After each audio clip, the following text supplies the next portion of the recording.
आपके तो मैं चाय बेचने वाला था। नरेंद्र मोदी जी कितने चाय बेचने वाले 15-15 लाख का सूट पहनते हैं, और वो किसान है, वो कल भी फटी धोती में था, आज भी फटी धोती में था। फिर कहां से आप जनता के तेजी हो गए? और जो डीजल पेट्रोल पे टैक्स लगा रखा है दुनिया भर का, उसको आप 90 से 100 रुपया बेच रहे हो। आपके बाप का राज है क्या कि लूटोगे, खाओगे, खुद 15-15 लाख के सूट पहनोगे, और किसान है उसके तन पे कपड़ा नहीं है, मजदूर के तन पे कपड़ा नहीं है। आप घूम रहे हो वहां 36 तरह के व्यंजन खा रहे हो, वो सूखी रोटी खा रहा है। और किसान ने अगर पिज्जा खा लिया तो उसको सोशल मीडिया पे चलाते हो, पिज्जा क्यों खा लिया? क्योंकि भाई आपको ही अधिकार है पिज्जा खाने का, आपको ही अधिकार है कूलर में सोने का, आपको ही अधिकार है एसी में रहने का, आपको ही अधिकार है पैंट शर्ट पहनने का। आपके बाप दादा ही लेके आए थे क्या प्रॉपर्टी? कि नरेंद्र मोदी को हाथ जोड़ करके, सर झुका करके और माफी मांगनी चाहिए देश के किसानों से कि मुझसे गलती हो गई, मेरी मति भ्रष्ट हो गई थी, मेरी बुद्धि भ्रष्ट हो गई थी, इसलिए मैं अहंकार में आ गया था और मैं माफी मांगता हूं, मैं इन बिलों को वापस लेता हूं। कि नरेंद्र मोदी जी को भी यह अहंकार नहीं रखना चाहिए। ये जनता उठा के ऐसा पटक देगी कि वो कल्पना भी नहीं कर सकते हैं। और वही लोग जो आज मोदी मोदी कर रहे हैं, जो आज जयकारे लगा रहे हैं, वही उनको गाली देते हुए नजर आएंगे कि इस मोदी के कारण हम बर्बाद हो गए, सब कुछ लुट गए, जनता की गालियां खा रहे हैं। वो सब के सब कहना पड़ेगा।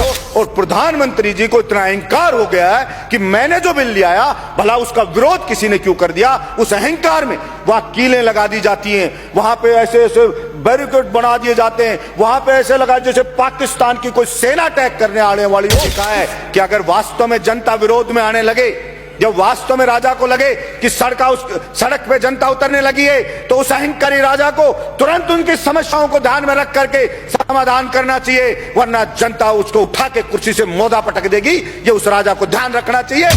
भाड़े के टट्टू रख रखे, सोशल मीडिया पे रख रखे, वो मोदी मोदी करते हैं, वो उसकी बड़ाई करते हैं, वो भलाई करते हैं। और मैं कहता हूं ऐसे ही चाटुकार, और कुछ चाटुकार होते हैं, वही उसको मरवाते हैं, वही उसको बर्बाद करवाते हैं। और यही हश्र आप देखना सभापति महोदय, ये केंद्र सरकार का होने वाला है। तो मैं तो कहता हूं कि देखना, इसी जिंदगी में रहते रहते आपको सजा भुगत के जानी पड़ेगी। ये मैं आपके बीच में कहना चाहता हूं।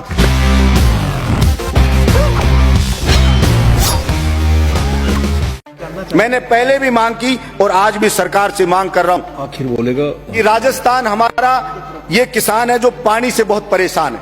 हमारा बहुत सा क्षेत्र डार्क जोन में, मैंने पहले भी कहा कि सड़कों पे बजट दे रहे हैं, दूसरी चीजों पे बजट दे रहे हैं। आप नदियों का पानी जो व्यर्थ बह जाता है बरसात के दिनों के अंदर, अगर उस पानी को ही लाया जाए, चंबल ही है, हमारे यहाँ चंबल भी खतरे के निशान से बहती है सभापति महोदय बारिश के दिनों में। यमुना का पानी है वो खतरे के निशान से यमुना बहती है। हरियाणा के अंदर पंजाब वाले पानी छोड़ देते हैं नहरों में, वो लोगों के खेतों में भर जाता है पानी। और वो वहां का जो कोई एमएलए का चुनाव लड़ता है, वो ये कहता है कि मैं आपके खेत में ये पानी नहीं आने दूंगा, ज्यादा आपकी फसल खराब नहीं होने दूंगा, मैं इसको रोकूंगा। मैं कहना चाहता हूं, एक तरफ तो वहां पे बाढ़ आ रही है, यहाँ बिहार में देखते हैं कि लोग मर रहे हैं, उस बाढ़ से राहत के लिए कोष दिया जाता है, और दूसरी तरफ राजस्थान का किसान पिसाया मर रहा है, राजस्थान की जनता पिसाई मर रही है। तो मैंने कहा, पहले भी कहा, हिंदुस्तान की सरकार हो चाहे राज्य की सरकार हो, एक बार भगवान के लिए कुछ समय के लिए और चीजों पे बजट रोक करके, और एक बार इस किसान के पानी के लिए आप बजट दे दो और किसान के खेत तक इस पानी को पहुंचा दो। फिर इस देश की तरक्की किसान ही कर देगा।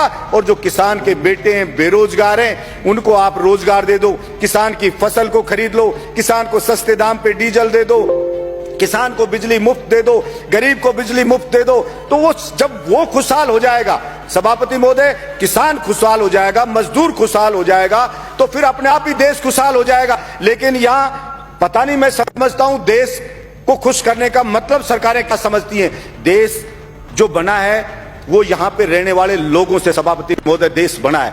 अगर वहां के लोग खुश नहीं है, अगर वहां के लोग संतुष्ट नहीं है, तो वो देश पर कैसे खुशहाल हो सकता है? सिर्फ झूठे नारे लगाने से, झूठी बातें करने से कोई देश खुश नहीं हो जाता। सभापति महोदय, किसान पढ़े, अलग अलग बॉर्डर पे पड़े, 2 मिनट में कर रहा हूं सभापति महोदय, अलग अलग बॉर्डर पे पड़े, बच्चे उनके बैठे हैं, महिलाएं वहां पे बैठी हैं, विनती कर रहे हैं बेचारे कि साहब ये 3 जो बिल लाई है केंद्र सरकार, इससे हम बर्बाद हो जाएंगे, हमारी मंडियां बर्बाद हो जाएगी। प्रधानमंत्री जी इन 3 बिल को वापस ले लो। और प्रधानमंत्री जी को इतना अहंकार हो गया है कि मैंने जो बिल ले आया, भला उसका विरोध किसी ने क्यों कर दिया? उस अहंकार में वहां कीलें लगा दी जाती हैं, वहां पे ऐसे ऐसे बैरिकेड बना दिए जाते हैं, वहां पे ऐसे लगा जैसे पाकिस्तान की कोई सेना अटैक करने आने वाली हो, उससे ज्यादा वहां पे सुरक्षा के इंतजाम करे जा रहे हैं। सभापति महोदय, मैं ये कहना चाहता हूं, विनाश काले विपरीत बुद्धि, किसी भी राजा का विनाश आ जाता है ना, विनाश आ जाता है, तब वो इस प्रकार का एक्ट करता है कि मैं जनता की मांग को नहीं सुनूंगा, मेरा करना है जो कर लीजिए। चाणक्य ने भी कहा है कि अगर वास्तव में जनता विरोध में आने लगे, जब वास्तव में राजा को लगे कि सड़क पे जनता उतरने लगी है, तो उस अहंकारी राजा को तुरंत उनकी समस्याओं को ध्यान में रख करके समाधान करना चाहिए, वरना जनता उसको उठा के कुर्सी से मोदा पटक देगी। ये उस राजा को ध्यान रखना चाहिए।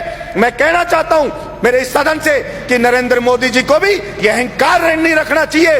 ये जनता उठा के ऐसा पटक देगी कि वो कल्पना भी नहीं कर सकते। और वही लोग जो आज मोदी मोदी कर रहे हैं, जो आज जयकारे लगा रहे हैं, वही उनको गाली देते हुए नजर आएंगे कि इस मोदी के कारण हम बर्बाद हो गए, सब कुछ लुट गए, जनता की गालियां खा रहे हैं। वो सब के सब कहना पड़ेगा। सभापति महोदय, भाड़े के टट्टू रख रखे हैं, सोशल मीडिया पे रख रखे हैं, वो मोदी मोदी करते हैं, वो उसकी बड़ाई करते हैं, वो भड़ाई करते हैं। और मैं कहता हूं ऐसे ही चाटुकार, और कुछ चाटुकार होते हैं, वही उसको मरवाते हैं, वही उसको बर्बाद करवाते हैं। और यही हश्र आप देखना सभापति महोदय, ये केंद्र सरकार का होने वाला है। इसलिए मैं तो मांग करता हूं यहां से कि नरेंद्र मोदी को हाथ जोड़ करके और सर झुका करके और माफी मांगनी चाहिए देश के किसानों से कि मुझसे गलती हो गई, मेरी मति भ्रष्ट हो गई थी, मेरी बुद्धि भ्रष्ट हो गई थी, इसलिए मैं अहंकार में आ गया था और मैं माफी मांगता हूं, मैं इन बिलों को वापस लेता हूं और एमएसपी पे पूरी फसलों को खरीदे।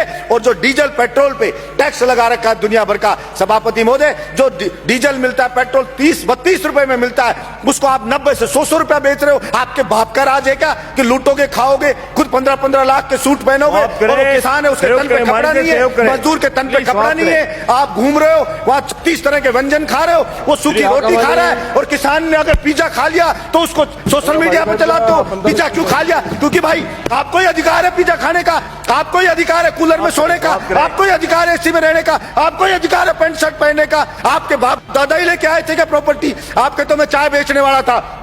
मैं पूछना चाहता हूं नरेंद्र मोदी जी, कितने चाय बेचने वाले 15-15 लाख का सूट पहनते हैं? और वो किसान है, वो कल भी फटी धोती में था, आज भी फटी धोती में था। फिर कहां से आप जनता के तेजी हो गए? आपने मूर्ख बनाया, भावनाओं को भड़काया जनता की को, और आप जनता को भड़का के वहां बैठ गए। और इस बात का पाप लगेगा। और आपको मैं तो कहता हूं कि देखना, इसी जिंदगी में रहते रहते आपको सजा भुगत के जानी पड़ेगी। ये मैं आपके बीच में कहना चाहता हूं। धन्यवाद सभापति महोदय।